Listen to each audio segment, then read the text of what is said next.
Θα συνδεθούμε αμέσως τώρα με την Αθήνα, με ένα εξαιρετικό επιστήμονα, καθηγητή, συγγραφέα και έμπειρο ψυχολόγο, ο οποίος έχει γεννηθεί στην Ελευσίνα, σπούδασε φιλολογία στην Αθήνα και ψυχολογία στο Παρίσι, έχει εκδώσει βιβλία ποίησης και πεζογραφίας, έχει υπάρξει επιμελητής εκδόσεων, έχει παραχωρήσει άπειρες συνεντεύξεις στην κρατική και δημόσια τηλεόραση και στο ραδιόφωνο και σε εφημερίδες φυσικά και πραγματοποιεί συχνές ομιλίες προσκεκλημένους σε σημαντικές παρουσιάσεις.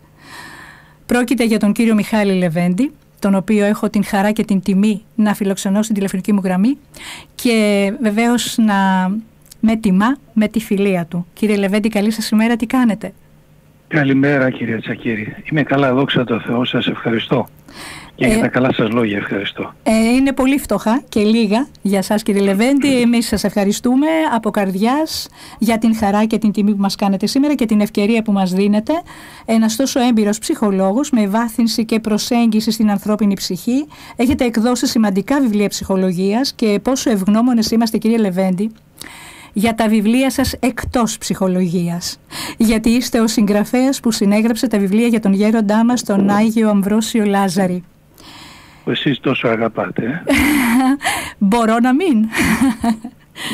Ναι. Σήμερα ωστόσο η εκπομπή μας θα προσεγγίσει την ιδιότητα του ψυχολόγου παρά του συγγραφέα, του εκπαιδευτικού, διότι οι καιροί μεν ούμενετοι. Κύριε Λεβέντη, η κατάσταση δε της κοινωνίας μας τείνει στη μονιμότητα της ψυχικής εξάντλησης και της κατάθλιψης. Βέβαια, με αυτά που βιώνουμε, η ανασφάλεια και το στρες κυριαρχούν, αλλά το περίεργο είναι ότι, όχι περίεργο, παράλληλο, ότι συναντούμε και παρόμοιες καταστάσεις. Στον χώρο που οι άνθρωποι έχουν εναποθέσει την ελπίδα τους στο Θεό. Γενικά όμως παρατηρείται αύξηση των ψυχικών νοσημάτων και δεν αναφέρομαι στην κατάληξη, στις γυναικοκτονίες, στην κακοποίηση παιδιών, αλλά στην κατάθλιψη αυτή καθ' αυτή. Θα ήθελα να μας πείτε καταρχήν, πριν σας ρωτήσω αν οι κοινωνικές συνθήκες είναι η αιτία αυτού του εκτεταμένου φαινομένου και τα αποτελέσματα ταυτόχρονα. Θα ήθελα να σας ρωτήσω καταρχήν κύριε Λεβέντη, μέσα από την προσέγγισή σας και θα πούμε στη συνέχεια για τα βιβλία σας κλπ. Τι ακριβώς, πώς ορίζεται η κατάθλιψη, ποιος είναι ο ορισμός της και ποια είναι τα γνωρίσματα? Θα ήταν καλό να ξεκινήσουμε από το ότι η κατάθλιψη είναι μια κατάσταση η οποία είναι θεραπεύσιμη. Τέλεια. Έτσι, αυτό είναι το πολύ σημαντικό να το έχουν υπόψη τους οι άνθρωποι, μην απογοητεύονται, μην νομίζουν ότι είναι έτσι έρμεα. Το ένα. Το δεύτερο, ότι είναι άλλο η κατάθλιψη και άλλο η θλίψη. Οφείλουμε να κάνουμε αυτή τη διάκριση. Όταν λέμε θλίψη εννοούμε μια δυσάρεστη κατάσταση στην οποία συναισθηματικά μπαίνουμε για κάτι πολύ συγκεκριμένο. Παραδείγματος χάρη, περίμενα ότι θα νικήσει η ομάδα μου, δεν νίκησε και στενοχωριέμαι. Έχω θλίψει. Άλλο, περίμενα ότι το παιδί μου ας πούμε θα έπαιρνε 19.000 μόρια για να μπει στην ιατρική, παίρνει 18.500 και δεν μπαίνει. Είναι μια θλίψη αυτό το πράγμα για κάτι συγκεκριμένο που με απασχολεί. Λοιπόν, η κατάθλιψη είναι κάτι πιο βαθύ και έρχεται από παλιά.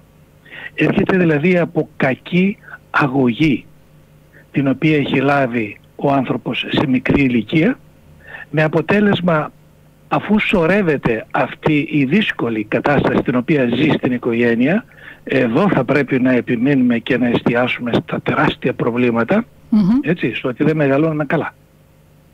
Λοιπόν, αφού δεν μεγαλώνουμε καλά, αργότερα κάποια στιγμή θα μας βγει αυτό και δεν θα ξέρουμε για ποιο λόγο. Αυτή είναι η κατάθλιψη, κάτι αδιόρατο, κάτι δυσέβρετο, το οποίο μπορεί να έχει αφορμή ένα γεγονός εξωτερικό, αλλά συνήθως δεν γνωρίζουμε τι μας φταίει.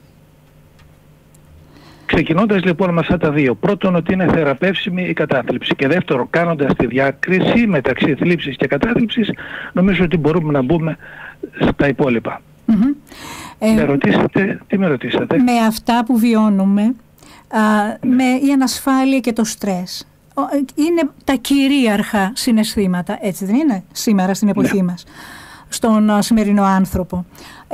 Με όλο αυτό, όλες αυτές οι κοινωνικές συνθήκες, οι οικονομικές συνθήκες, οι συνθήκες οι περιβαλλοντικές, οι συνθήκες οι πολιτικές, είναι η αιτία αυτού του εκτεταμένου φαινομένου, ή όλοι έχουμε μεγαλώσει άσχημα ή κάτι δεν πάει καλά? Θέλω να πω, είναι και επίκτητη η κατάσταση αυτή. Μπορεί να έχω μία αποτυχία, να έχω υποστεί κάτι άσχημο, να έχω δικηθεί, να έχω χάσει την περιουσία μου, να έχω χάσει την υγεία μου και αυτό να με επηρεάσει και να πέσω από τη θλίψη να διολυσθήσω στην κατάθλιψη. Γιατί έχει πάρει τόση έκταση το φαινόμενο αυτό?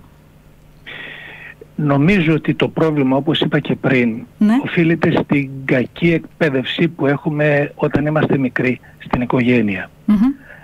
Νομίζουμε ότι επειδή είναι το παιδί μικρό, μπορούμε να το συμπεριφερόμαστε άσχημα, προσβλητικά, απορριπτικά, να το βάζουμε στην άκρη, ενδεχομένως να τον χτυπάμε ή να την χτυπάμε κιόλας, και να λέμε δεν πειράζει, θα τα ξεχάσει, δεν θα θυμάται.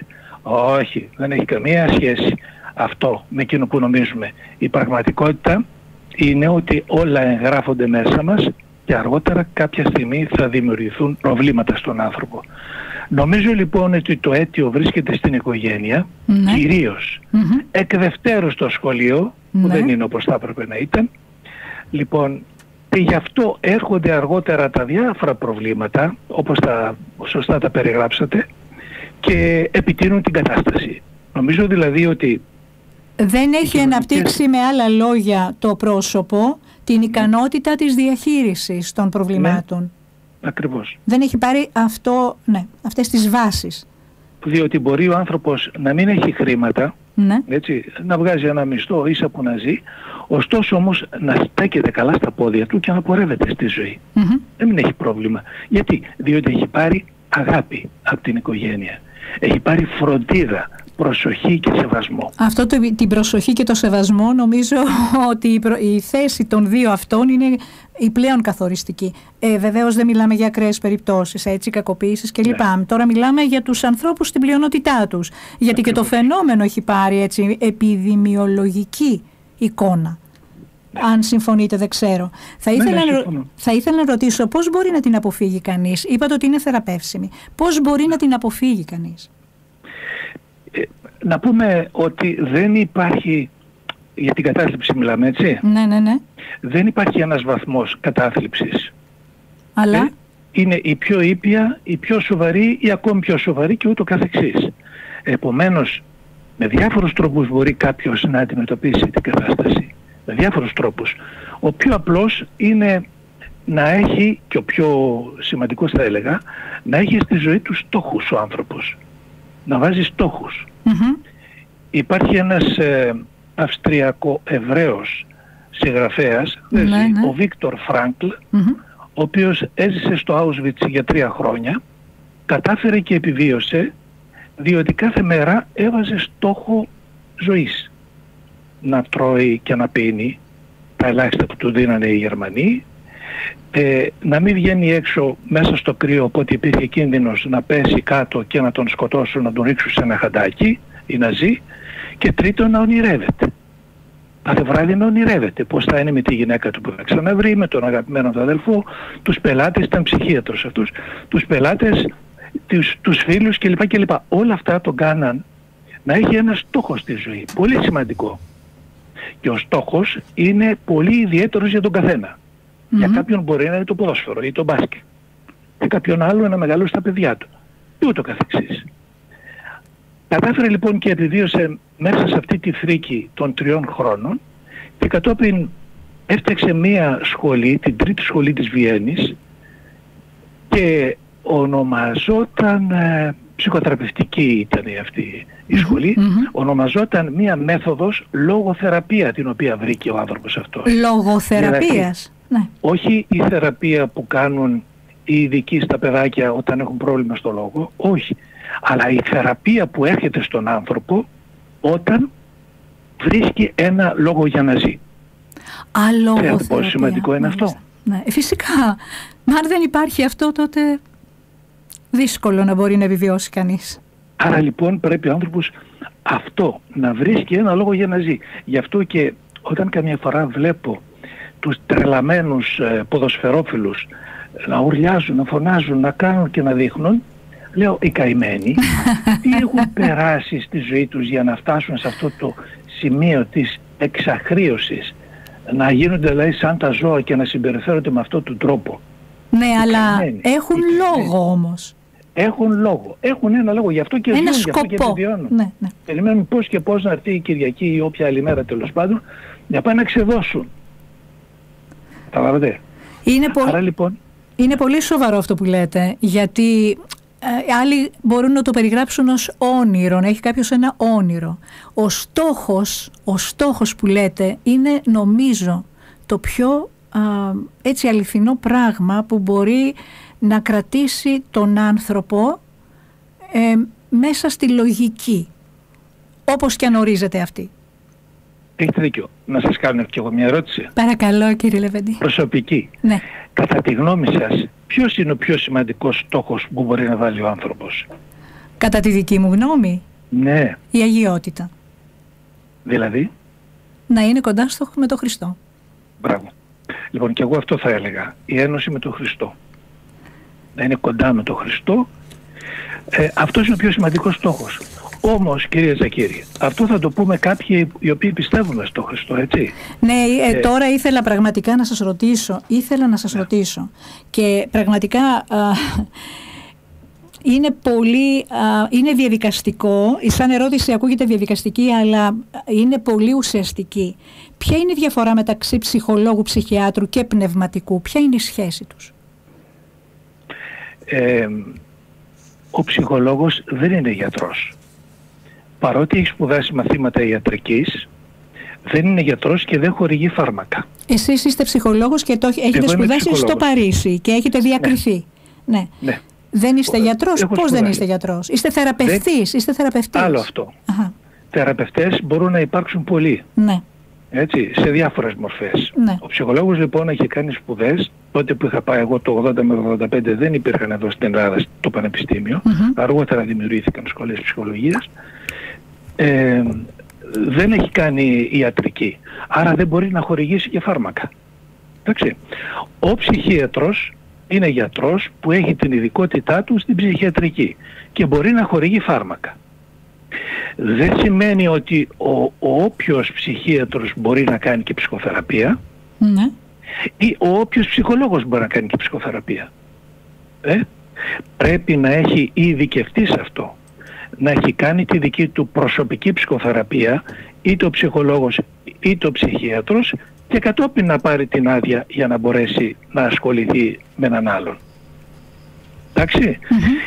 Ο ψυχίατρος ο οποίος χορηγεί μόνο φάρμακα στέκει μόνο στη χορήγηση των φαρμάκων.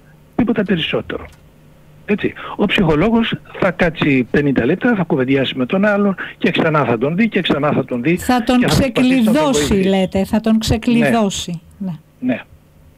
Τώρα, ο πνευματικός, ναι, έχει άλλη δουλειά. Καθαρά πνευματική. Καθαρά πνευματική. Δηλαδή θα τον ακούσει τον άνθρωπο στο πρόβλημά του, εφόσον ο άλλος μετανοήσει πραγματικά, θα πάρει και την άβεση. Τέλος πάντων την άβεση θα την πάρει ούτως ή άλλως. Ακριβώς, ναι. Το θέμα είναι αυτό, το θέμα της μετανοίας, τέλος πάντων, και της άφεσης και η δουλειά του πνευματικού. Το θέμα είναι όταν ο άνθρωπος αναγνωρίζει το πώς είναι, που αυτό προϋποθέτει πολλά πράγματα και πάντως όχι θλίψη ή κατάθλιψη. Αναγνωρίζει πώς είναι ακριβώς και γιατί το μετανοώ σημαίνει ουσιαστικά αλλάζω κατεύθυνση. Αλλάζω νου. Λοιπόν, αυτό λοιπόν, επειδή ξέρουμε και από τον Άγιο Πορφύριο πώς έχει ασχοληθεί με αυτό, δεν υπάρχει και μεγαλύτερος ψυχολόγος από τον Άγιο Πορφύριο, η αλήθεια είναι, στην εποχή μας, και ο οποίος μιλάει ακριβώς πάνω σε αυτό. Η Εκκλησία βλέπει αυτά τα συναισθήματα με ένα συγκεκριμένο τρόπο. Αυτή την κατάσταση την βλέπει με ένα συγκεκριμένο πρίσμα. Και υπάρχουν ψυχολόγοι και ψυχίατροι που δεν πιστεύουν στο Θεό και θεωρούν ότι είναι περιγοριά στον άρρωστο και ότι τον επιδεινώνει η κατάσταση αυτή. Συγγνώμη που διέκοψα το προηγούμενο, αλλά νομίζω έχει άμεση σχέση με αυτό. Ναι. Σας ακούμε. Τι να κάνουμε, υπάρχουν επιστήμονες οι οποίοι δεν πιστεύουν στο Θεό. Νομίζω ότι δεν είναι έτοιμοι, δεν έχουν φτάσει ακόμη στο σημείο για να πιστεύουν στο Θεό. Θα έρθει και σε αυτούς η ώρα τους. το λέω λίγο κοινικά, λίγο ευθέως, όπως θέλετε πείτε το, αλλά έτσι νομίζω. Δεν έχουν φτάσει μέχρι εκεί, δεν μπορούν παραπέρα οι άνθρωποι. Είναι όπως αυτοί που κάνουν τα γκέι πάρτι. Βγαίνουν με τρελές φορεσιές, με προκλήσεις κλπ. Δεν έχουν οι άνθρωποι καταφέρει να φτάσουν σε ένα επίπεδο ωριμότητας. Τώρα αν μ' ακούνε και ενοχλούνται, τι να τους κάνω. Δεν έχουν φτάσει. Ας με συγχωρήσουν. Θέλουν δουλίτσα ακόμη. Και όσον αφορά τους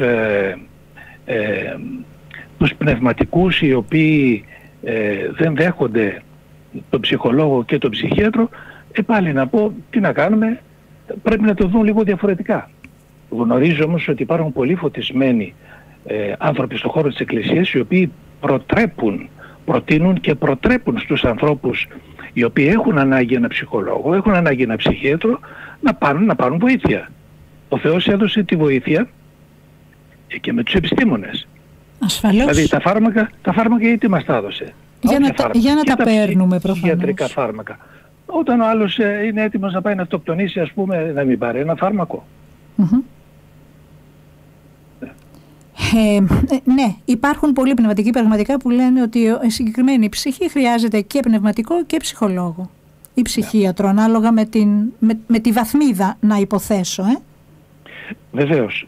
Χτες είχα μια ομιλία για τον Γέροντα Αμβρόσιο και ο φωτισμένος για πείτε το μας αυτό, ναι. Ο φωτισμένος αυτός ιερέας ο οποίος με είχε καλέσει είναι υπέρ του να οθεί τους ανθρώπους οι οποίοι χρειάζονται βοήθεια ψυχοθεραπευτική, να τους οθεί στους κατάλληλους. Εδώ όμως να σας διευκρινίσω και να τονίσω κάτι, κυρία Τσακίρη.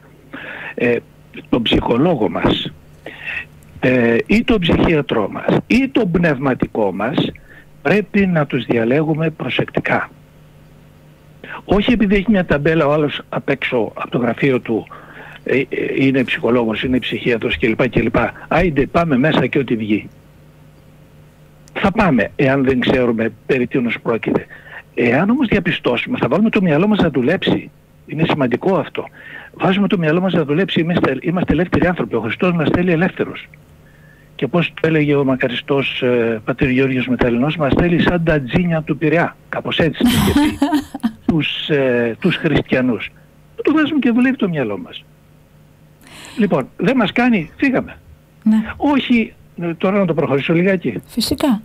Όχι ο άλλος επειδή είναι πολιτικός, όπου και να είναι, θα πει οπωσδήποτε την αλήθεια. Ή επώνυμος καλύτερα. Ή επώνυμος, ναι. Σιγά. Να βάλουμε το μυαλουδάκι μας να δουλέψει. Τι γίνεται, κύριε Λεβέντη, τι συμβαίνει όταν ο καταθλιπτικός αρνείται να πάει σε γιατρό? Αχ, τον περιμένω. Είναι δύσκολο και ιδίως αν είναι δικός μας άνθρωπος, ναι, να μας ακούσει. Αν είναι δικός μας άνθρωπος, μην τυχόν και κάνουμε το λάθος να το κάνουμε τον ψυχολόγο. Ναι. Εγώ ξέρω να σε βοηθήσω, να πάρεις αυτό, να πας εκείνον κλπ. Δεν μπορεί να μας ακούσει. Το πιο σημαντικό, ναι, είναι το παράδειγμα σε όλες τις περιπτώσεις να μας δουν ότι εμείς λειτουργούμε με αυτόν τον τρόπο διακριτικά, χωρίς επιμονή, έντονη επιμονή. Ρε, πρέπει να πας εκεί οπωσδήποτε. Πρέπει να πας εκεί οπωσδήποτε. Θα αντιδράσει ο άλλος. Θυμάμαι όταν έκανα ψυχοθεραπεία εγώ πριν από πολλά χρόνια στην Αθήνα και ήταν μαζί μου και ένα άλλο παλικάρι που πηγαίναμε μαζί στην ομαδική αυτή ψυχοθεραπεία. Ναι. Και περιμένοντας την ώρα για να αρχίσει το ραντεβού μας και καθόμασταν κάτω, περνάει κάποιος γνωστός από την Ελευσίνα και αυτός. Και λέει, παιδιά, τι κάνετε εδώ και λοιπά. Λέω, περιμένουμε να κάνουμε ψυχοθεραπεία. Με απόλυτη φυσικότητα εγώ, γιατί το θεωρούσα φυσιολογικό. Και βλέπω τον φίλο μου να δαγκώνεται. Φεύγει ο άλλος γιατί βιαζότανε και μου λέει, σε παρακαλώ Μιχάλη, μην ξαναπείς για μένα, μην ξαναπείς ότι κάνω ψυχοθεραπεία. Ταμπού. Ναι, του λέω, γιατί ρε Γιάννη? Μου λέει, ντρέπομαι, δεν ξέρω τι θα πούνε οι άνθρωποι. Του λέω, κοίταξε να δεις, εγώ θεωρώ τιμή ότι ψάχνω τον εαυτό μου. Είναι ό,τι πιο σημαντικό στη ζωή, να ψάχνεις τον εαυτό σου. Έτσι. Τώρα εσύ γιατί δεν ντρέπεσαι, να σου πω. Και σημειώστε και αυτό, ότι ο άνθρωπος αυτός 35 χρόνια μετά που τον συνάντησα συνεχίζει να κάνει ψυχοθεραπεία με τον ίδιο ψυχοθεραπευτή, αρκετά τραβηγμένο αυτού, αλλά να το λέει με καμάρι πια. Άρα απέδωσε το παράδειγμα που λέτε. Ναι. Και ένας γονιός χωρίς το παράδειγμα δεν έχει νόημα να λέει στο παιδί του οτιδήποτε. Και αν έχετε κάποιο γνωστό ή κάποια γνωστή που έχει ανάγκη από βοήθεια, μπορείτε να το πείτε με την αγάπη που έχετε και με ήρεμο τρόπο, και να πείτε ότι ο Θεός μας δίνει όλους τους επιστήμονες για τη βοήθειά μας. Δεν μας τους δίνει για να μας κάνει κακό, απλώς να διαλέξουμε σε ποιον θα πάμε. Και αφήνουμε τον άλλον, σεβόμαστε τον άλλον στην επιθυμία του. Κάποιος ο οποίος μας ακούει αυτή τη στιγμή μπορεί να επηρεαστεί θετικά.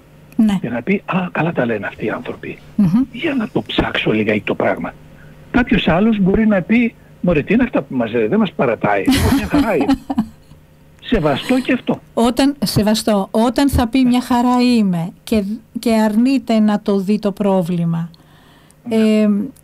Βέβαια είπατε πριν για το θέμα της πίεσης, γιατί και ο άνθρωπος που πιέζει τον άλλον και εκείνος έχει πρόβλημα σαφώς. Αλλά σε ό,τι αφορά τώρα τον καταθλιπτικό ή τον θλιμμένο, εγώ παίρνω και αυτή την περίπτωση που δεν είναι το ίδιο, αλλά είναι ελαφριά. Είναι όμως ελαφρύτερη, αλλά όμως υπάρχει. Τι γίνεται όμως όταν επιμένει και δεν δέχεται βοήθεια? Αυτό σημαίνει ότι υπάρχει μία επιδείνωση της κατάστασης και ποια είναι η εξέλιξη σε αυτή την περίπτωση? Δεν την ξέρουμε την εξέλιξη. Τόσο καλά. Εκείνο που μπορούμε να κάνουμε είναι να του δώσουμε ευκαιρίες να γνωρίσει ανθρώπους, χώρους, βιβλία, καταστάσεις οι οποίες μπορούν να του ανοίξουν λιγάκι το μυαλό, να τα δει λίγο διαφορετικά τα πράγματα. Παραδείγματος χάρη, υπήρξαν άνθρωποι όσο ζούσε ο μακαριστός Αγίος Γέροντας Αμβρόσιος, που παίρνανε φίλους για τους οποίους ξέραν ότι είχαν πρόβλημα και τους πηγαίνανε στο Γέροντα. Και ο Γέροντας βοηθούσε. Δηλαδή υπάρχει και ένας τέτοιος τρόπος βοήθειας. Ο Γέροντας βοηθούσε διότι ο Γέροντας δεν ήταν ένας συνηθισμένος άνθρωπος, είχε όλα τα χαρίσματα του Αγίου Πνεύματος. Πρώτον, αυτό εσείς τα έχετε πει. Και δεύτερον, το θέμα είναι ότι υπάρχει παθογένεια στο χώρο της Εκκλησίας, διαπιστωμένο, και δυστυχές αυτό, κύριε Λεβέντη. Παντού υπάρχει, ναι. Και εκεί βεβαίως, φυσικά. Εφόσον υπάρχει παντού, και εκεί θα υπάρχει. Το θέμα είναι ότι ο Άγιος Πορφύριος, όπως είπαμε πριν, που ήταν και αδελφοποιός του γέροντα μας του Αμβροσίου, είπε ότι είναι πνευματικό το αίτιο, γιατί φτάνει κανείς εκεί με μία διαδικασία. Όπως είπατε εσείς, ξεκινάει από τα μικρά χρόνια, αλλά δεν το περιόριζε εκεί. Είπε ότι είναι πνευματικά τα αίτια και ότι η λύση είναι η αναγνώριση της ευθύνης μας, των σφαλμάτων του εαυτού μας, δηλαδή η μετάνοια, η μεταστροφή. Και μάλιστα καθοδηγούσε, αυτό που λέτε τώρα κι εσείς, καθοδηγούσε, θυμάμαι, μια κυρία που είχε βαριά τέτοιο πρόβλημα βαρύ, της έλεγε να ασχολείσαι με τη φύση, με τον κήπο, με τα λουλούδια, με το τραγούδι, με το πιάνο, γιατί έπαιζε πιάνο. Και μέσα από εκεί βρήκε το δρόμο της, δηλαδή η στροφή της ψυχής προς το Χριστό, αν δεν κάνω λάθος, αυτό εννοούσε. Και το βλέπουμε αυτό, κύριε Λεβέντη, και μέσα από τα δικά σας τα βιβλία, όπως το τελευταίο βιβλίο «Η ψήθυρη των ξύλων» που έχετε γράψει, αλλά εμάς θα μας επιτρέψετε την αδυναμία μας στο ελθόν εις εαυτόν. Νομίζω το ελθόν ως τίτλος αντιπροσωπεύει απολύτως αυτό το σημείο στο οποίο βρίσκεται η κουβέντα μας αυτή τη στιγμή. Ή κάνω λάθος? Όχι, έχετε δίκιο. Ελθόν εις εαυτόν. Ξέρω ότι έχετε κάνει συνειρμούς των γραμμάτων της αλφαβήτα, έτσι. Ναι, το έχω κάνει στους ψιθύρους των ξύλων. Στους ψιθύρους των ξύλων. Εγώ θα ήθελα, αν θέλετε, να μας διαβάσετε κάτι από αυτό, αν είναι άκερο, αν θέλετε να ολοκληρώσουμε τη συζήτηση περί καταθλίψεως, αλλά νομίζω ότι είπαμε τα βασικά. Και επειδή ήδη αναφέρατε το Γέροντα και χθες είχατε συμμετάσχει σε μία εκδήλωση, πείτε μας 2 λόγια για το βιβλίο σας, τους ψιθύρους των ξύλων, και για το πώς σκεφτήκατε τους συνειρμούς αυτούς των γραμμάτων. Να σας πω ευχαρίστως. Να ολοκληρώσω μόνο εκείνο που είπαμε πριν, γιατί το θεωρώ σημαντικό, μην μας διαφύγει, ότι το πιο σημαντικό για εμάς που πιστεύουμε είναι η επαφή μας και η ένωσή μας, κατά το δυνατόν ένωσή μας με τον Χριστό, έτσι.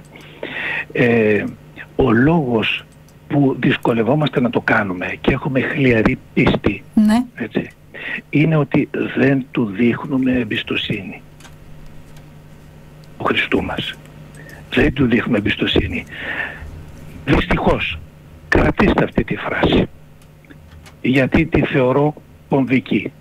Φράση κλειδί. Εάν του δώσουμε εμπιστοσύνη, τα πράγματα όλα θα αλλάξουν. Γιατί ένας άνθρωπος ο οποίος μπορεί να έχει πολύ χειρότερα προβλήματα από ένα καταθλιπτικό, του συμβαίνει κάτι, του έρχεται μια φοβερή δυσκολία και λέει, εγώ το αφήνω στα χέρια του Χριστού αυτό και ξέρω ότι θα με βοηθήσει. Δεν μπορεί να κάνει κάτι καλύτερο. Δεν μπορεί να βρει μεγαλύτερη θεραπεία από αυτό. Ακριβώς. Το γεννηθήτο το θέλημά σου, που λέμε στην Κυριακή Προσευχή, είναι ό,τι πιο δυνατό για τον άνθρωπο. Χρειάζεται μία... Είπατε? Συγχωρέστε με, σας διάκοψα, με συγχωρείτε. Σαν θεραπεία. Χρειάζεται μία παιδεία πνευματική για να πει κάποιος, Θεέ μου, θέλω το θέλημά σου και το θέλω επειδή το θέλεις. Αλλά... Μπράβο. Ναι. Και γι' αυτό κάνετε πολύ καλά που αγωνίζεστε με τον τρόπο που αγωνίζεστε προς αυτή την κατεύθυνση. Σας ευχαριστώ, κύριε Λεβέντη. Τι μου είπατε πριν για τους ψιθύρους των ξύλων? Πάμε τώρα σε πείτε μας τι βιβλίο είναι αυτό. Τι βιβλίο είναι αυτό?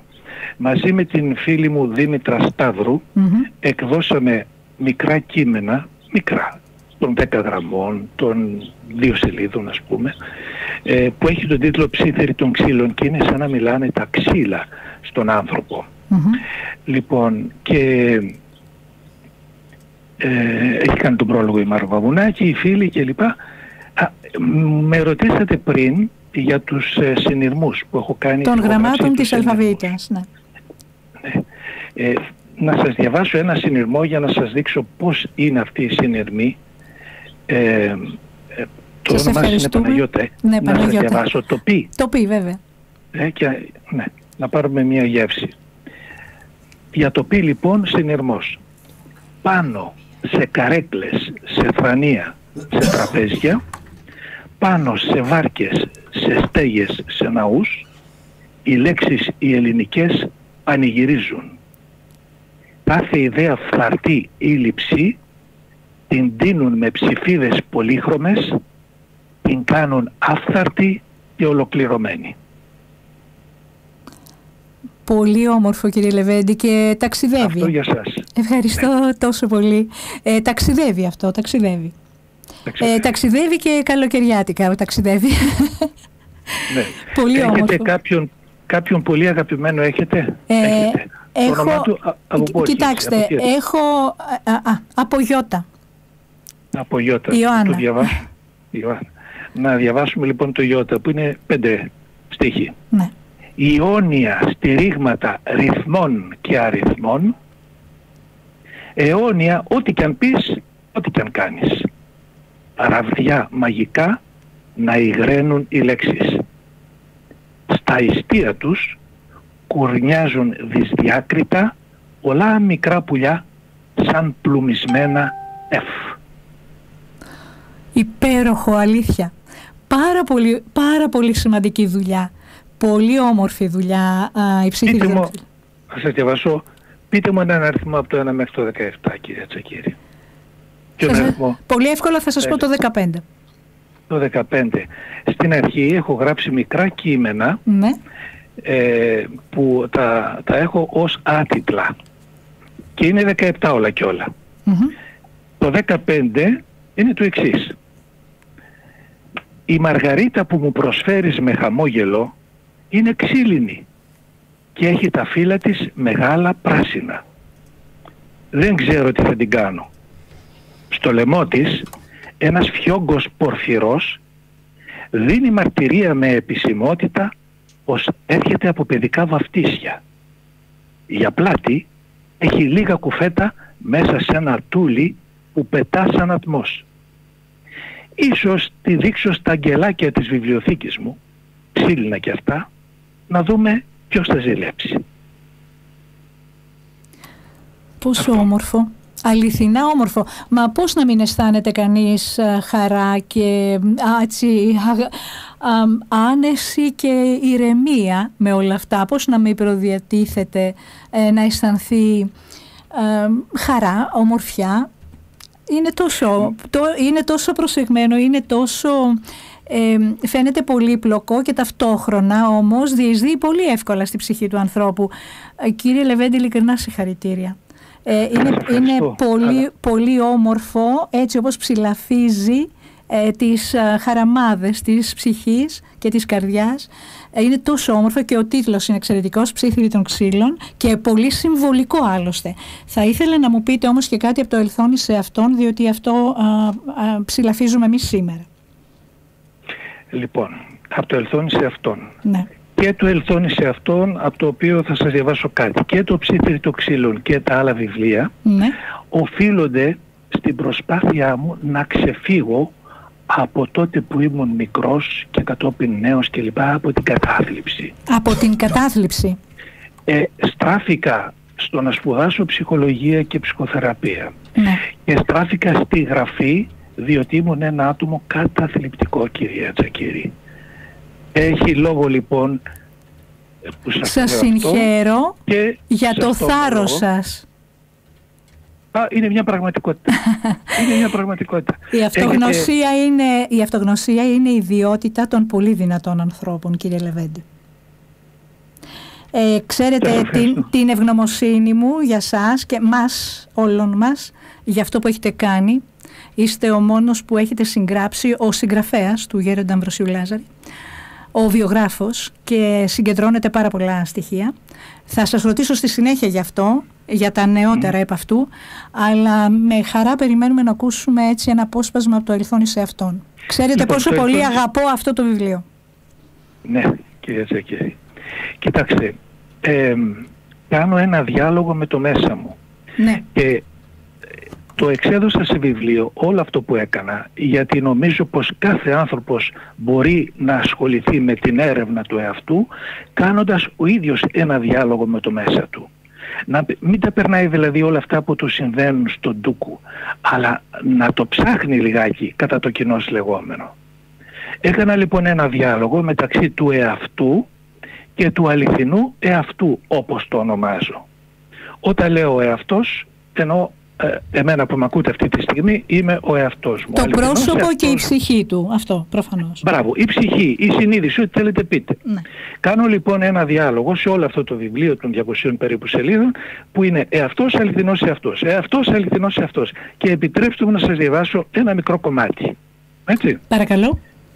Λέει ο εαυτός, στον αληθινό εαυτό απευθύνεται, και λέει: «Ανησυχώ πολύ με όσα δυσάρεστα γίνονται στον πλανήτη σήμερα. Ποιο θα είναι το μέλλον των παιδιών μας, το μέλλον του ανθρώπινου είδους?» Απαντάει ο αληθινός εαυτός: «Να σε προβληματίζει η ποιότητα ζωής των συγχρόνων σου, που είναι υποβαθμισμένη. Βλέπεις πολλούς που να νοιάζονται ο ένας για τον άλλο, που να μελετούν, να προσεύχονται, να θυσιάζονται?» Λέω εαυτός: «Ναι, όμως αν δεν έχω να φάω, δεν θα κάνω τα δύνατα δυνατά για να βρω τροφή. Και αν δεν εξασφαλίσω πρώτα τη διαβίωσή μου, πώς μετά θα πάω να διαβάσω, να προσευχηθώ, να θυσιαστώ?» Μου απαντάει ο αληθινός εαυτός: «Αν δεν έχεις να φας, αναρωτήσου τι δεν έκανες πιο πριν σωστά και δεν μπορείς τώρα να έχεις τα προστοζήν. Σκέψου πού έφτεξες ο ίδιος για την απουσία της τροφής σου. Συνηθίζετε οι άνθρωποι να μην παίρνετε τις ευθύνες σας για κάτι, αλλά να επιρρύπτετε το βάρος τους σε κάποιον έξω από εσάς. Αυτό όμως δεν είναι ένδειξη ωριμότητας, αλλά ένδειξη απουσίας καθαρού μυαλού και άρνηση να αναλάβετε τις υποχρεώσεις σας. του λέει ο εαυτός. Να μην ανησυχώ λοιπόν για τη φτώχεια, την εκμετάλλευση, τους τόσους ιδιοτελείς, ανεκπαίδευτους και ανιστόρητους πολιτικούς, για τα τόσα δεινά που μαστίζουν την ανθρωπότητα σήμερα, για τους πολέμους κλπ. Και του λέει ο αληθινός εαυτός, και με αυτό σταματώ. Να μην πάψεις να μοχθείς, ώστε τα πράγματα να γίνονται καλύτερα. 2 τελείες. Όπου μπορείς, όσο μπορείς και όπως μπορείς, στον τομέα σου και σύμφωνα με τις δυνατότητές σου. Η απογοήτευση και η παραίτηση δεν ωφελούν. Και ένας που πιστεύει σε μένα θεωρεί δεδομένο ότι θα ζει ανάμεσα σε συνανθρώπους του που ταλαιπωρούνται, και ας μην το καταλαβαίνουν οι ίδιοι συχνά, με στόχο να βοηθήσει στην πνευματική άνοδο όλων. Ειλικρινά, κύριε Λεβέντη, είναι τόσο ψυχογραφικό, τόσο, τι να πω, τόσο ρεαλιστικό ταυτόχρονα, γιατί αυτό είναι και, αυτή είναι και ο τρόπος, το στυλ γραφής σας, το οποίο πραγματικά έτσι αποτυπώνεται, ότι ενώ είναι και έχει ποιητικά χαρακτηριστικά, ταυτόχρονα είναι τόσο ρεαλιστικό και δίδει λύσεις πρακτικές. Αυτό είναι ένας μοναδικός συνδυασμός, οφείλω να πω. Είναι ένα εξαιρετικό βιβλίο που το αγαπώ πολύ. Έχετε κάνει πάρα πολλά βιβλία. Φυσικά η δουλειά σας είναι αναγνωρισμένη και μεγάλη. Αλλά θα πρέπει να πω ότι τα βιβλία που σας έχουν κάνει ευρύτερα γνωστό είναι τα βιβλία του γέροντος Αμβροσίου Λάζαρη. Αυτή είναι μια πραγματικότητα, τουλάχιστον σε ό,τι μας αφορά εμάς, το γνωρίζετε. Έχω τη μεγάλη χαρά και ευλογία να έχω γράψει, και να σας κάνω μια έκπληξη, να σας πω ότι ετοιμάζω ένα βιβλίο ακόμη για το Γέροντα, το οποίο πιστεύω να βγει φέτος. Τι λέτε τώρα? Ετοιμάζετε νέο βιβλίο για το Γέροντα? Ναι. Θα έχουμε καινούριο βιβλίο, δόξα τω Θεώ, γιατί οι μαρτυρίες είναι τόσο ζωντανός και οι μαρτυρίες είναι τόσες πολλές και τα γεγονότα, και υπάρχουν άλλωστε τόσα σημεία, στοιχεία που δεν έχουν καταγραφεί και δεν ξέρω αν πρόκειται ποτέ. Είναι τόσα πολλά. Τόσα πολλά τα πνευματικοπαίδια του, τόσοι πολλοί ευεργετηθέντες. Καινούριο βιβλίο μου φαίνεται απίστευτο. Τι περιλαμβάνει? Μεγάλη χαρά αυτή, και σας ευχαριστούμε που μας τη δίνετε. Τι περιλαμβάνει? Ναι, το αποκαλύπτω έτσι δημόσια για πρώτη φορά. Ευχαριστώ πάρα πολύ, ευχαριστώ θερμά, κύριε Λεβέντη. Ελπίζω να ανταποκριθεί έτσι στις προσδοκίες των ανθρώπων που αγάπησαν και αγαπούν τον Γέροντα. Περιλαμβάνει, να σας πω, 4 μεγάλα κεφάλαια, όπως το έχω στο μυαλό μου για την ώρα. 4 μεγάλα κεφάλαια. Το πρώτο θα έχει διάφορα κείμενα που έχω γράψει εδώ και εκεί σε άλλα βιβλία. Ναι.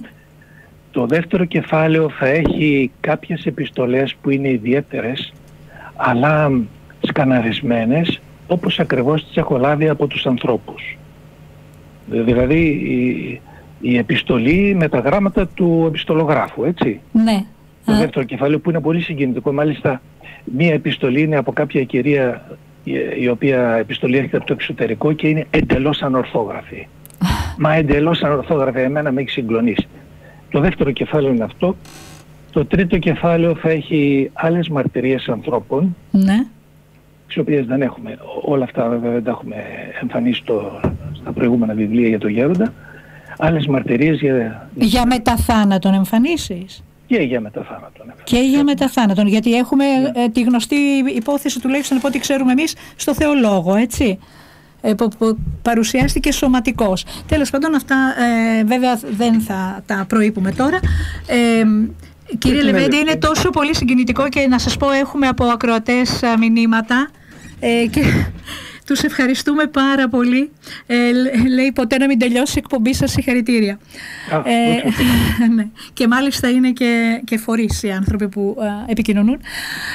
Ήθελα να πω τώρα, να ζητήσω κάτι. Να το ζητήσω, αφού ξέρετε την αγάπη μου, με τιμάτε με την φιλία σας.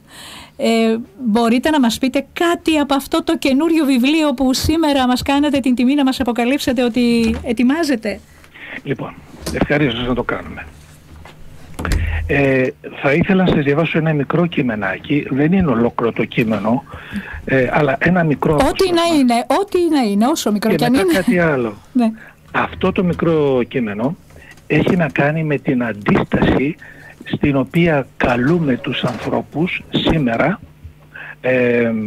τους ακροατές, τους φίλους, τους αγαπημένους, τους συγγενείς, τους πάντες. Αντίσταση στην υποβίβαση της νοημοσύνης, της ελευθερίας, στην οποία μας οθούν διάφοροι. Αντίσταση πάση θυσία. Είμαστε ελεύθεροι άνθρωποι, όχι γιατί είμαστε χριστιανοί, αλλά γιατί είμαστε άνθρωποι, είμαστε ελεύθεροι και κάνουμε αυτό για το οποίο ήρθαμε. Όχι αυτό για το οποίο μας θέλουν οι άλλοι, να είμαστε πρόβατα.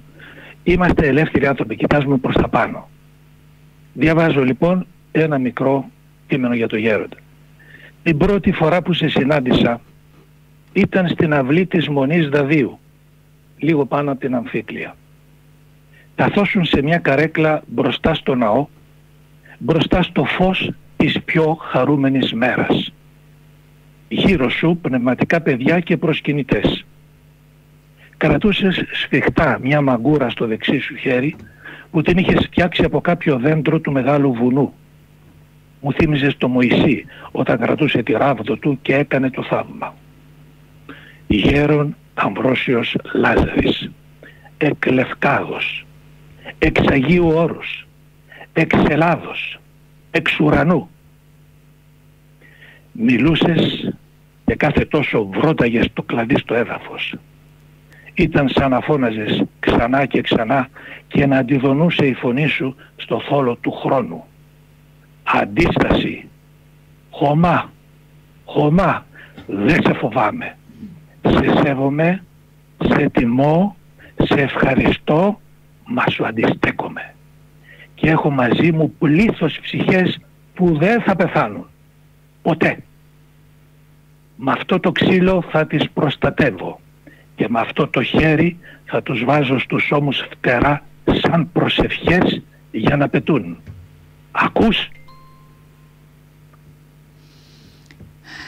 Αυτό το ακούς? Μ' ακούς? Συγκλονιστικό, κύριε Λεβέντη. Και δεν ξέρω, έχουμε χρόνο να σας διαβάσω ένα μικρό κείμενο. Φυσικά, αστείευεστε.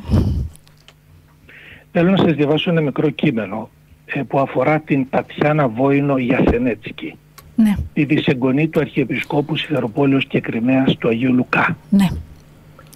Λοιπόν, η γυναίκα αυτή, η Τατιάνα Βόινο Γιασενέτσκι,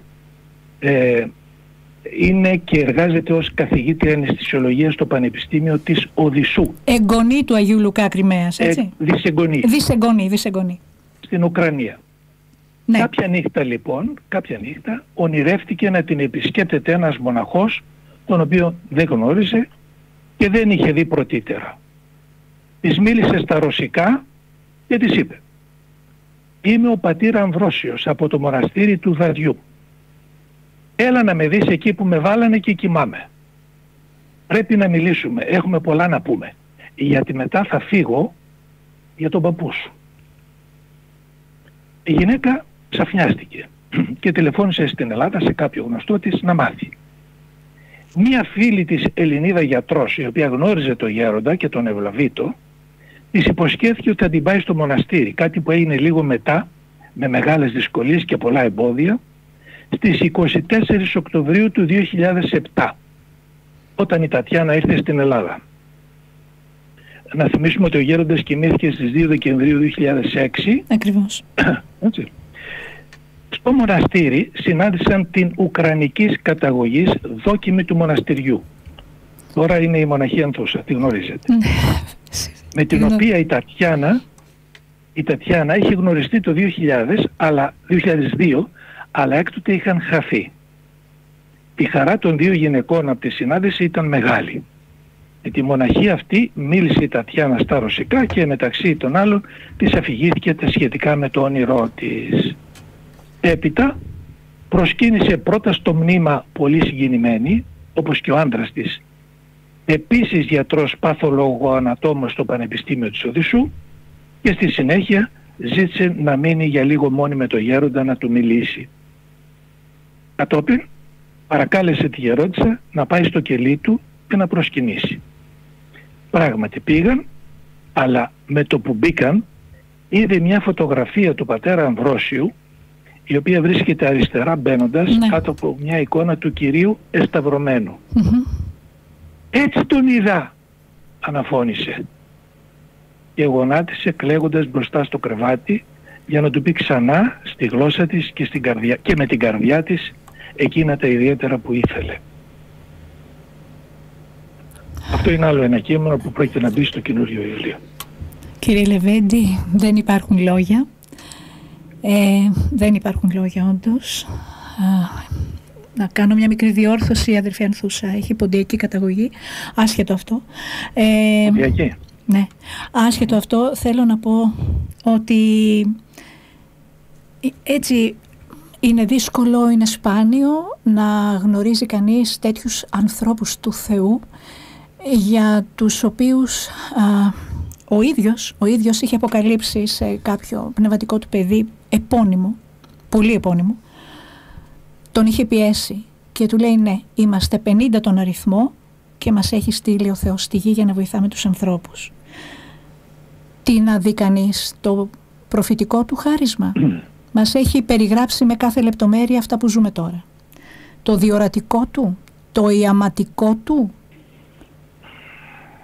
Ποιος να ξεχάσει το παλικάρι, το παράλυτο που το πήγαν 4 ώρα το πρωί στο μοναστήρι, 4 άντρες, και μετά από μισή ώρα στην εκκλησία βγήκε με το κρεβάτι, με το ράτζο, με το φορείο στους ώμους του, όπως ο παράλυτος του Ευαγγελίου.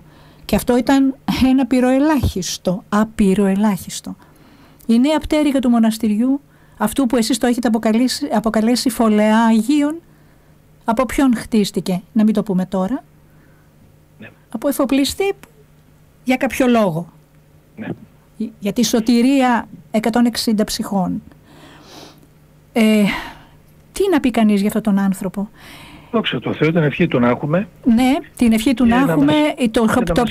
Το πιο σημαντικό πράγμα που μπορεί να θυμηθεί κανείς είναι η απλότητά του, το χιούμορ του και κυρίως το γεγονός ότι ενώ μπορούσε να είναι ανά πάσα στιγμή με τους πιο επώνυμους, με τους πιο δυνατούς του κόσμου αυτού.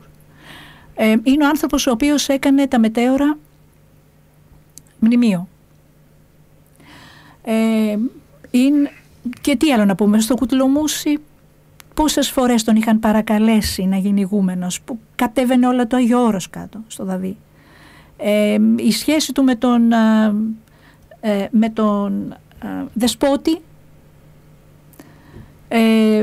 τον Άγιο, τον Δεσπότη, τον Τρόλη, με τον Παπαγιάννη, τον Αντώνιο, ναι, τον Παπαγιάννη, ναι, τον Παπαγιάννη, τον Καλαΐδη. Ήταν και η σχέση πάρα πολύ. Η σχέση του με τον Άγιο Πορφύριο, που ήταν αδερφική σχέση, δεν ήταν. Για την γερόντισσα Πορφυρία να πούμε, όχι, συγγνώμη, για την γερόντισσα Παρθενία να πούμε, τέτοιο ύψος. Για την Αγνούλα που είχε διορατικό, για τη γερόντισσα Νεκταρία να πούμε, της απλότητος και της ταπεινοσύνης. Για την Γαλήνη να πούμε.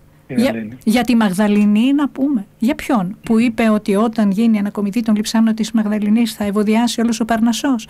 Τι να πει κανείς για αυτό το μοναστήρι, για αυτόν τον άνθρωπο? Πόσα χρόνια το γνωρίζετε, κυρία Τσακίρη, το γέροντα? Πάνω από 20. Πάνω από 20. Δεν αξιώθηκα να τον γνωρίσω καλά. Δεν καταλάβαινα όλα όσα μου έλεγε. Κοιτάξτε, δεν ήμουν έτοιμη, δεν μπορούσα, γιατί για να προσεγγίσει κανείς έναν Άγιο πρέπει ο ίδιος να είναι σε αντίστοιχη πνευματική κατάσταση για να μπορέσει να κατανοήσει τι ακριβώς του λέει, τι του προσφέρει. Αλλά αυτό που προσφέρει είναι ανομολόγητο, ανεκτήμητο και δεν σταματά με την κοίμηση. Σε καμία των περιπτώσεων μπορώ να πω ότι εντείνεται μετά. Και μάλιστα έλεγε σε μια πνευματικοκόρη του ότι θα έρχονται εδώ τα πνευματικά μου παιδιά να τα παρηγορώ, και αυτά που με γνώρισαν και αυτά που δεν με γνώρισαν, σημάδι ότι ο χρόνος και ο χώρος δεν έχει καμία σημασία για το γέροντα. Ναι. Έτσι δεν είναι? Έτσι ακριβώς. Κύριε Λεβέντη, δεν ξέρω πώς να σας εκφράσω την ευχαριστία μου για την μεγάλη αυτή τιμή, το θεωρώ ύψιστη τιμή αυτή που μου κάνατε σήμερα, που μας αναγγείλατε το νέο βιβλίο που το περιμένουν με τόση λαχτάρα τόσες χιλιάδες άνθρωποι σε όλο τον πλανήτη και που μας διαβάσατε και αποσπάσματα από αυτό, δηλαδή ειλικρινά. Τι να σας πω, ξέρετε την αγάπη που σας έχω και είμαι ευγνώμων για τη φιλία που μας δένει. Σας ευχαριστώ μέσα από την καρδιά μου για αυτά που κάνατε, γιατί δεν είναι για μένα τώρα, είναι για αυτούς που μας ακούνε. Ξέρετε, όταν συγκέντρωνα το υλικό για το γέροντα και το έλεγχα, το κοίταζα και έλεγα ότι ο πρώτος που βοηθιέται από την όλη αυτή η ιστορία είμαι εγώ. Έτσι είναι. Λοιπόν, το ίδιο μπορώ να πω και για τη σημερινή μας συνάντηση. Ο πρώτος που βοηθιέμαι είμαι εγώ. Και εσείς εννοείται. Είστε πολύ, είστε ταπεινός, είστε ταπεινόφρον. Την αλήθεια λέω. Εμείς σας ευχαριστούμε από καρδιάς ειλικρινά, κύριε Λεβέντη. Σας ευχαριστώ μέσα από την καρδιά μου και σας ευχαριστώ για την τιμή της φιλίας σας με την οποία με έχετε αξιώσει. Να δώσετε την αγάπη μου σε όλους σας. Και δεν είναι η τελευταία φορά βέβαια που μιλάμε, αλίμονο, γιατί με ανθρώπους σαν και εσάς έχουμε πάντα να πούμε τόσα πολλά και τόσα σημαντικά. Δόξα τω Θεώ. Σας ευχαριστώ, καλή δύναμη, καλή συνέχεια και καλοτάξιδε τα βιβλία σας. Για το βιβλίο του Γέροντα δεν θα πω καλοτάξιδο, θα πω μόνο σας ευχαριστούμε. Ευχαριστώ και εγώ. Καλή συνέχεια, γεια σας. Γεια σας.